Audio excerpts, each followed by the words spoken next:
అది 2015వ సంవత్సరం. ఊరి పేరు జకార్తా. మనం స్టోరీ స్టార్టింగ్ లో పంజీ అనే టాక్సీ డ్రైవర్ ని చూస్తాం. తనతో పాటు స్థితి అనే పేరు గల నర్స్ ని చూస్తాం. పంజీ స్థితి పనిచేసే వృద్ధాశ్రమంలో వదలడానికి వెళ్తున్నాడు. దారిలో పంజీ స్థితితో ఇలా అంటాడు, వృద్ధురాలు అయిన మా అమ్మని చూసుకోవడం నా వల్ల నా భార్య వల్ల కావడం లేదు. మాకు ఒక చిన్న బాబు కూడా ఉన్నాడు. ఇద్దరిని చూసుకోవడం కష్టంగా ఉంది అని చెబుతాడు. పంజీ తన మనసులో ఇలా అనుకుంటాడు, ఎలాగో అమ్మ ఆరోగ్యం బాలేదు, నా ఆర్థిక పరిస్థితి కూడా అంతంత మాత్రమే. అది కూడా అమ్మ ఆరోగ్యం ఎంత పాడైపోయింది అంటే తనకు ఏదీ గుర్తుండదు. అందుకే స్థితిని అడిగి వృద్ధాశ్రమం గురించి తెలుసుకోవాలి అనుకుంటాడు. అది చాలా గొప్పవాళ్ల వృద్ధాశ్రమం అని విన్నాను, కానీ స్థితి పంజీని ఆ వృద్ధాశ్రమంలో వద్దు అని చెబుతుంది. కన్న తల్లిదండ్రులను వృద్ధాశ్రమంలో వదలడం తప్పు అని చెబుతుంది స్థితి. మాటల్లో ఇద్దరు ఆశ్రమంకి చేరుకుంటారు. అక్కడ పంజీకి నయా అనే నర్స్ తో పరిచయం అవుతుంది. స్థితి వద్దన తరువాత కూడా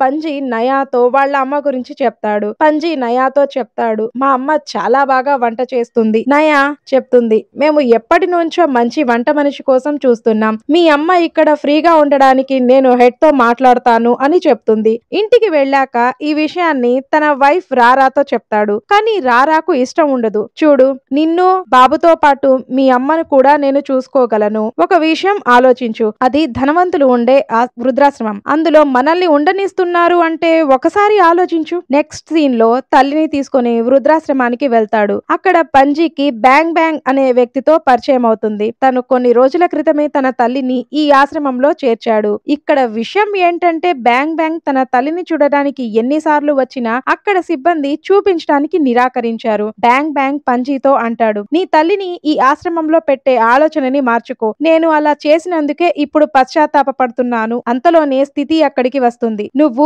రాత్రికి రా, ఇప్పుడు మీ అమ్మ నీతో కలవను అంటుంది బ్యాంగ్ బ్యాంగ్ తో. ఆ మాట విని కోపంతో రాత్రికి వస్తాను అని వెళ్లిపోతాడు. పంజీ చేసిన పని స్థితికి ఏమాత్రం ఇష్టం లేదు, కానీ ఏమీ చేయలేని పరిస్థితి. రాంతి కొడుకు తనని ఆశ్రమంలో వంట పని కోసం చేర్చాడు అనుకుంటుంది. కానీ పంజీ తన తల్లి రాంజీకి నిజం చెప్పేస్తాడు. అప్పుడు రాంజీ తన కొడుకు కాళ్ల మీద పడి ప్రాధేయపడుతుంది, నేను నిన్ను, కోడలిని, మనవడిని చూడకుండా ఉండలేను అని. కానీ ఆ మాటలు ఏమి పంజీ పట్టించుకోకుండా అక్కడి నుండి వెళ్లిపోతాడు. ఆ రోజు రాత్రి పంజీ వృద్ధాశ్రమానికి బయలుదేరతాడు. అక్కడ తన తల్లిని ఎవరో ఇద్దరు ముక్కలు ముక్కలుగా నరకడం చూడగానే తన నిద్ర మెలకు అయిపోతుంది. కలలో జరిగింది గుర్తుకు రాగానే బాధతో కారు తీసుకుని ఆశ్రమానికి బయలుదేరతాడు. పంజీ వృద్ధాశ్రమం లోపలికి వెళ్లగానే అందులో కొంతమంది యువతి యువకులు మందు తాగుతూ ఎంజాయ్ చేస్తూ ఉంటారు. ఇంతలో అక్కడికి నయా వస్తుంది. పంజీ నయాని రిక్వెస్ట్ చేస్తాడు తన తల్లిని చూపించమని. కానీ నయా, మీ అమ్మ ఇప్పుడే విశ్రాంతి తీసుకుంటున్నారు, మళ్ళీ మిమ్మల్ని చూస్తే బాధపడతారు అని నిరాకరిస్తుంది. పంజీని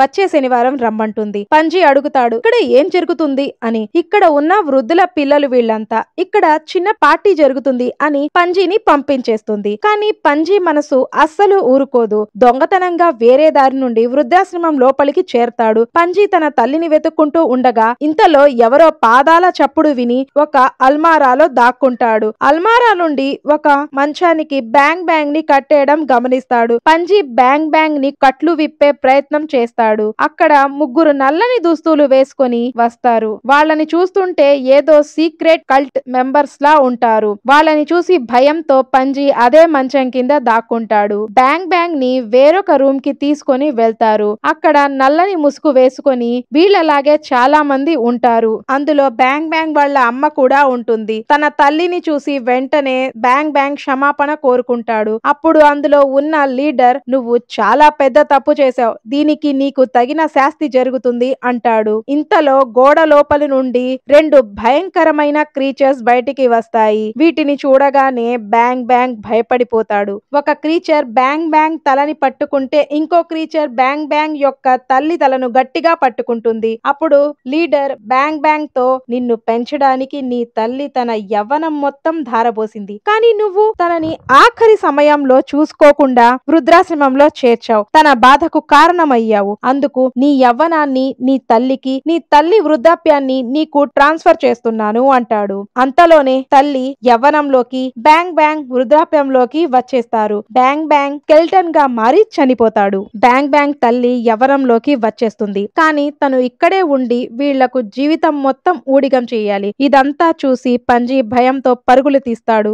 కంగారులో తన ఫోన్ అక్కడే వదిలేస్తాడు. ఇంతలో తన వైఫ్ రారా నుండి కాల్ వస్తుంది. దీన్ని బట్టి వీళ్ళకి ఇక్కడ ఎవరో ఉన్నారు అని అర్థమవుతుంది. వాళ్ళు ఆ ఫోన్ కి అంటి ఉన్న బాడీ స్మెల్ ని ఒక పానిష్ అనే క్రీచర్ కి ఇస్తారు. వీటి పని పంజి ఎక్కడున్నా వెతికి చంపడం. బయటకు పరిగెడుతున్న సమయంలో పంజి స్థితిని కలుస్తాడు. స్థితి కూడా అవే నల్లబట్టలు ధరించి ఉంటుంది. స్థితి ఆశ్రమంలో ఏం జరుగుతుందో మొత్తం పంజీకి చెప్తుంది. రాత్రి నువ్వు పార్టీలో చూసిన వాళ్ళంతా వాళ్ళ పిల్లలు వదిలి వెళ్లిన వృద్ధులే. వీళ్ళందరూ తన పిల్లల యవ్వనాన్ని దోచుకున్న వారేనని, ఇలా ట్రాన్స్ఫర్ చేరిన తర్వాత వాళ్ళు బయట ప్రపంచంలో ఉండలేరు, అందుకే ఇక్కడ ఆశ్రమాన్ని నిర్మించుకున్నారు అని చెప్తుంది స్థితి. ఇవి భూమి నుండి వచ్చిన అతి భయంకరమైన 2 క్రీచర్స్. అవి విడిచిన శ్వాస నిప్పుని గ్రహించగలవు అని చెబుతుంది. తను ఒక 103 సంవత్సరాల వృద్ధురాలినని, తన కొడుకు యవ్వనాన్ని తీసుకొని ఇలా ఉన్నాను అని, అలా చేసినందుకు ఇప్పుడు పశ్చాత్తాప పడుతున్నాను అని చెప్తుంది. అందుకే నువ్వు కూడా నాలాగా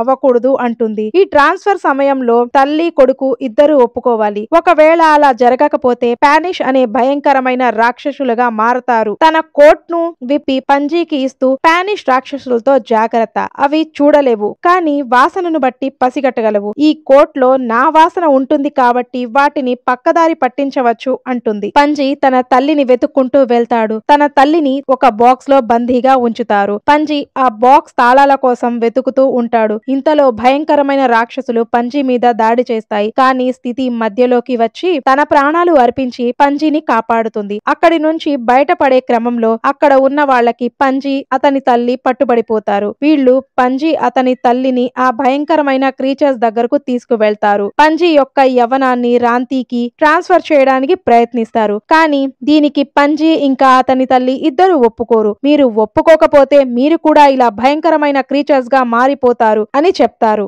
ఇంతలో పంజికి స్థితి మాటలు గుర్తొస్తాయి. వాళ్ళ శ్వాసతో మనం అగ్నిని రప్పించగలిగితే ఆ అగ్ని వల్ల అవి నామరూపాలు లేకుండా మాడి మసైపోతాయి అని. అప్పుడు పంజి తన జేబులో నుంచి లైటర్ ను తీసి పక్కనే ఉన్న కట్టన్ని కాలుస్తాడు. దీంతో అక్కడ ఉన్న క్రీచర్స్ అన్ని తగలబడిపోతాయి. క్రీచర్స్ నుండి వచ్చిన భయంకరమైన శ్వాస మొత్తం మాడి మసైపోతారు. అందులో పంజి తల్లి కూడా ఉంటుంది. కానీ అక్కడి నుండి బయటపడిన పంజి మాత్రం తన తల్లిని కాపాడుకోలేకపోతాడు. స్టోరీ చివర్లో ఆ మాడి మసైపోయిన బూడిదలో నుంచి 4 వేళ్ల చెయ్యి ఒకటి బయటపడుతుంది. ఇంతటితో స్టోరీ ఎండ్ అవుతుంది. ఐ హోప్ ఈ మూవీ మీకు నచ్చినట్టయితే లైక్ చేయండి, షేర్ చేయండి, సబ్స్క్రైబ్ చేయండి.